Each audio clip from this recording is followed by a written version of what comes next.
Hello students, welcome to my channel. Today we are going to see the second lesson of 9th class, the fun they had. त्यांनी मजेत घालवलेला वेळ. Before going towards the lesson, we are going to see warming up. In chit chat, we are going to see the first question. What do you like best about your school? तुम्हाला तुमच्या शाळेबद्दल सगळ्यात जास्त काय आवडतं? You can say here, I like best my school building or atmosphere of the school. Second question is verbal. Do you think school is fun? तुम्हाला वाटतं का की शाळा ही एक मजा आहे किंवा मौजेची गोष्ट आहे? Here you can say yes, I think school is fun. Third question, which is the part that you don't like? तुम्हाला असा कोणता भाग आहे जो आवडत नाही? हिअर आता आपल्याला शाळेमधलं जवळपास सगळंच आवडतं, त्याच्यामुळे आपण इथे लिहूया I like everything in my school और every part of my school. How often should the teacher give you test? शिक्षकांनी तुमची टेस्ट किती वेळा घेतली पाहिजे? The teacher should give a test once in a week. तर आठवड्यातून एक वेळा शिक्षकांनी चाचणी घेतली पाहिजे. Now second question. Now the second question is classify. In a first question, listen carefully and write each word in the appropriate columns. तर खाली आपल्याला क्लासिफाय म्हणजे वर्गीकरण करायचं आहे. खाली काही वस्तू दिलेल्या आहेत, त्यांची लिस्ट दिलेली आहे आणि प्रत्येक शब्द कोणत्या कॉलममध्ये जाईल जसं कॉलम दिलेत आपल्याला एन्शियंट म्हणजे प्राचीन, मॉडर्न आधुनिक आणि फ्युचरिस्टिक म्हणजे भविष्यकालीन. तर या कोणत्या कोणत्या वस्तू कोणत्या कोणत्या कॉलममध्ये जातील हे आपल्याला बघायचं आहे. फर्स्ट वर्ड इज बायसिकल, मॉडर्नमध्ये जाईल.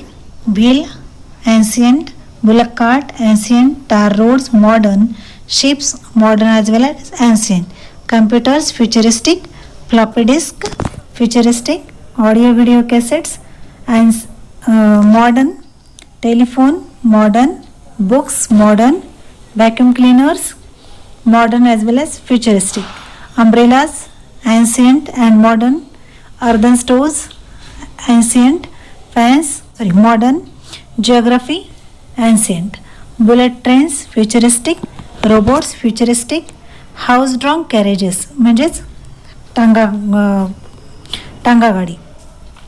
तर हे कशामध्ये जाईल? ancient, spaceships futuristic, television modern, windmills म्हणजे पवनचक्की ही मॉडर्नमध्ये जाईल.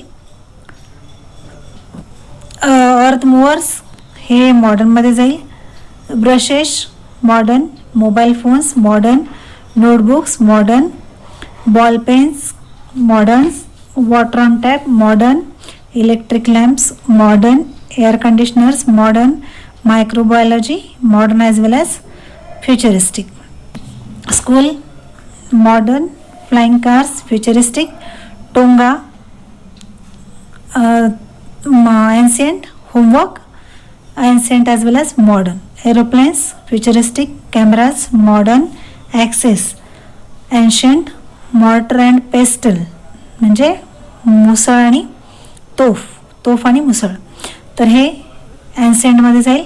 Hot air balloons modern, headphones modern, test चाचणी म्हणजे इथे एन्शियंट पण घेता येईल आपल्याला, मॉडर्न पण.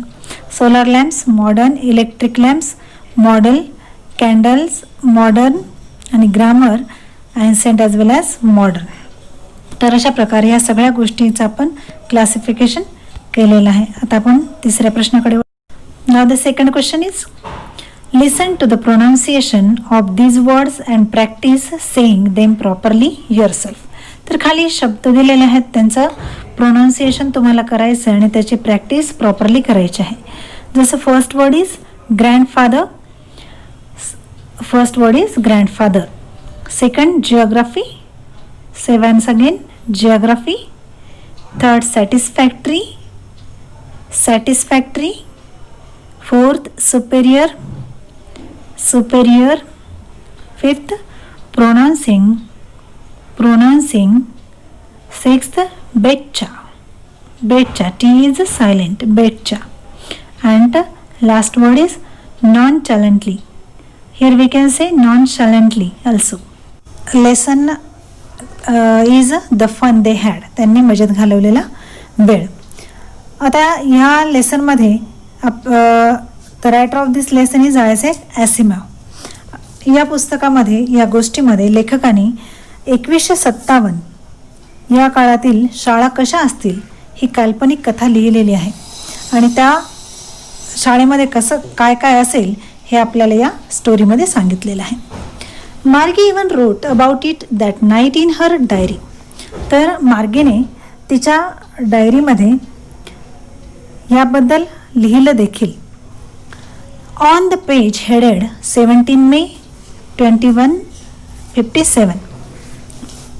ऑन द पेज हेडेड म्हणजे डायरी. आता अनेक जणांना डायरी लिहिण्याची सवय असते, तर त्या दिवशी त्या रात्रीच तो दिवस होता 17 मे 1957. आता डायरीमध्ये डेट दिलेल्या असतात, त्या डेट खाली तिने लिहिलं होतं she wrote today Tommy found a real book. तिने लिहिलं की आज टॉमीला खरंखुरं पुस्तक सापडलं. It was a very old book. Margie's grandfather once said that when he was a little boy his grandfather told him that there was a time when all stories were printed on paper. It was a very old book. जे पुस्तक टॉमीला सापडलं होतं ते खूप जुनं होतं. Margie's grandfather once said that. मार्गीच्या आजोबांनी एकदा तिला सांगितलं होतं की when he was a little boy means Margie's grandfather was a little boy his grandfather told him. तिच्या आजोबांच्या आजोबांनी त्याला सांगितलं होतं की देअर वॉज अ टाईम, की अशी एक वेळ होती की when all stories were printed on paper. त्या काळामध्ये सगळ्या गोष्टी सगळ्या कथा ह्या कागदावर छापल्या जात असत. They turn the pages which were yellow and crinkly and it was awfully funny to read words that stood still instead of moving the way they were supposed to on a screen you know. They turn the pages. आता त्यांना जे पुस्तक सापडलं होतं टॉमीला, त्या पुस्तकाची pages त्यांनी उलटली. Which were yellow and crinkly. त्या पुस्तकाची पानं कशी होती? येलो म्हणजे पिवळी आणि क्रिंकली म्हणजे सुरकुतलेली होती. And it was awfully funny to read words that stood still. आणि त्यांना खूप आश्चर्य वाटत होतं, किती स्तब्ध असलेली शब्द वाचताना त्यांना खूप आश्चर्य वाटत होतं आणि मजा येत होती. कशाच्या ऐवजी? इन्स्टेड ऑफ फ्रेज आहे मुव्हिंग म्हणजे च्या ऐवजी. Moving the way they were supposed to on a screen you know. तर जे शब्द ते नेहमी वाचत असत ते शब्द त्यांचे स्क्रीनवर असत आणि ते वरचेवर हलत असत आणि सरकले जात असत. पण त्याऐवजी पुस्तकातील स्थिर शब्द त्यांना वाचताना खूप मजा येत होती. And then when they turned back to the page before, it had the same words on it that it had when they read it the first time. And when they turned back, आणि जेव्हा त्यांनी त्या पुस्तकाचं आधीचं page परत उलटून पाहिलं, it had the same words on it. त्या पुस्तकावरील म्हणजे त्या पेजवरील वर्ड्स म्हणजे शब्द जशाला तसे होते that it had when they read it the first time. पहिल्यांदा त्यांनी जे शब्द वाचले होते ते जशाला तसेच शब्द त्या पानावर अजूनही होते. Gee said Tommy what a waste. When you are through with the book you just throw it away I guess. Tommy म्हणाला शी व्हॉट अ वेस्ट म्हणजे किती नासाडी आहे. When you are through with the book ज्या वेळेला तुम्ही ते पुस्तक वाचून टाकता you just throw it away I guess तुम्ही ते फेकून देता असं मला वाटतं.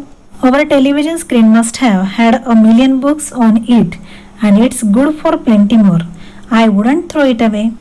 आपल्या टेलिव्हिजनच्या पडद्यावर लाखो पुस्तकं असतील आणि आणखी बरीच काय त्याच्यात मावू शकतात, तरी पण I wouldn't throw it away म्हणजे तरी पण मी ते काही त्यांना फेकून देणार नाही. सेम विथ माईन सेड मार्गी. She was 11 and hadn't seen as many telebooks as Tommy had. He was 13. Same with mine. मार्गी म्हणाली की मी सुद्धा फेकून देणार नाही. She was 11 years old and Tommy was 13 years old. So here Margie hadn't seen as many telebooks as Tommy had.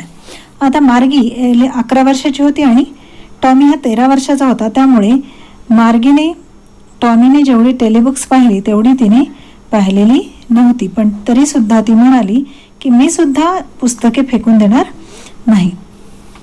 She said, where did you find it? तुला हे कुठे सापडलं? In my house, he pointed without looking because he was busy reading in the attic. He pointed without looking. Tommy वर न पाहता त्याने फक्त point म्हणजे त्याने त्याच्या बोटाने दर्शवले in my house because he was busy in reading. तो पुस्तक वाचण्यामध्ये एवढा मग्न होता की त्याने वर न पाहता फक्त बोटाने निर्देश केला आणि सांगितले की माझ्या घरात सापडलंय आणि इन द ॲटिक म्हणजे माळ्यावर. What's it about? She asked Tommy. What's it about? हे पुस्तक कशाबद्दल आहे? टॉमी सेड, स्कूल म्हणजे शाळेच्या संदर्भात आहे. Margie was scornful. School? What's there to write about school? I hate school. Margie तिरस्काराने म्हणाली, स्कूल म्हणजे शाळेबद्दल? आणि शाळेबद्दल लिहिण्यासारखं तरी काय आहे? मला तर शाळा बिलकुल आवडत नाही किंवा मला शाळेचा द्वेष वाटतो. मार्गी ऑलवेज हेटेड स्कूल बट नाव शी हेटेड इट मोर दॅन एव्हर. मार्गी ऑलवेज हेटेड स्कूल. तिला नेहमी शाळेचा तिरस्कार वाटत असे. बट नाव पण आता शी हेटेड इट मोर दॅन एव्हर. पण आता तर तिला शाळेचा अधिकच तिरस्कार वाटू लागला, तिटकारा वाटू लागला. कारण the mechanical teacher had been giving her test after test in geography. कारण मेकॅनिकल टीचर जे यांत्रिक शिक्षक होते ते तिला वरचेवर भूगोलाच्या तिच्या चाचण्या घेत होते. And she had been doing worse and worse until her mother had shaken her head sorrowfully. आणि she had been doing worse bad, worse आणि वर्स्ट. तर बॅडचा सेकंड फॉर्म आहे. तर जिओग्राफीच्या टेस्टमध्ये ती अधिकाधिक वाईट कामगिरी करू लागली, म्हणजे काय म्हणता येईल, तिचा रिझल्ट वाईट येत होता. आणि शेवटी her mother had shaken her head sorrowfully. आणि तिच्या आईने शेवटी वैतागून तिच्या डोक्याला हात लावला and sent for the county inspector. आणि तिने तिला काउंटी इन्स्पेक्टरकडे पाठवले. He was a round little man with a red face and a whole box of tools with dials and wire. तर तो काउंटी इन्स्पेक्टर कसा होता? लालसर चेहऱ्याचा होता. And round little man with red face म्हणजे गोलमोटल चेहरा असलेला आणि लाल चेहऱ्याचा मनुष्य होता. And whole box of tools and with dials and wires. आणि त्याच्याकडे डायल्स आणि वायर्सनी भरलेली एक पेटी होती. He smiled at Margie and give her an apple. त्याने तिच्याकडे पाहून स्माइल केली आणि तिला एक ॲपल दिलं. Then took the teacher apart. आणि नंतर त्याने टीचरचे वेगवेगळे तुकडे केले. अपार्ट म्हणजे टीचरचे वेगवेगळे तुकडे केले. आता टीचरचे म्हणजे इथे टीचर कोण आहे? It is a robot. Margie had hoped he wouldn't know how to put it together again but he knew how all right. And after an hour Margie had hoped. मार्गीला आशा वाटली होती की he wouldn't know how to put it together. मार्जीला वाटत होतं की त्याला पुन्हा कसं जोडायचं हे त्या काउंटी इन्स्पेक्टरला माहीत नसलेलं बरं. But he knew how all right. आणि त्याला सगळंच माहीत होतं की तो आता पुन्हा कसं जोडायचं हे त्याला ठाऊक होतं. After an hour or so there it was again. आणि तासाभरातच तो दुरुस्त होऊन तयारही झाला. It was again large and black and ugly with a big screen on which all the lessons were shown and the questions were asked. तो आता large म्हणजे मोठा, काळा आणि कुरूप असा होता आणि त्याच्या मोठ्या बिग स्क्रीनवर सर्व धडे all the lessons were shown, सगळे धडे दाखवले जात होते. And the questions were asked, आणि प्रश्न सुद्धा विचारले जात होते. दॅट वॉजंट सो बॅड, ते तेवढे अवघड सुद्धा नव्हते. द पार्ट मार्जी हेटेड मोस्ट वॉज द स्लॉट, ज्या भागाचा मार्जीला द्वेष होता तो भाग म्हणजे कोणता होता? Where she had to put homework, जिथे तिला होमवर्क ठेवावं लागत असे. अँड टेस्ट पेपर्स, जिथे टेस्ट पेपर ठेवावे लागत असत तो भाग तिला जास्त आवडत नसे. She always had to write them out in a punch code, आणि तिला त्या प्रश्नांची उत्तरं पंच कोडमध्ये लिहावी लागत होती. Which they made her learn, तिला ते शिकवण्यात आली होती सांकेतिक पंचकोड म्हणजे सांकेतिक लिपी. Wien she was 6 years old, जेव्हा ती 6 वर्षाची होती तेव्हापासूनच तिला पंचकोड शिकवले गेले होते. And the mechanical teacher calculated the marks in no time, आणि जेव्हा तो पेपर्स त्या स्लॉटमध्ये जात असत तर इन नो टाईम म्हणजे क्षणार्धातच लगेचच ते पेपर्स चेक होत होते आणि त्याचं कॅल्क्युलेशन म्हणजे त्याचे गुण लगेच त्या मशीनमधून बाहेर येत असत. म्हणून तो भाग तिला जास्त आवडत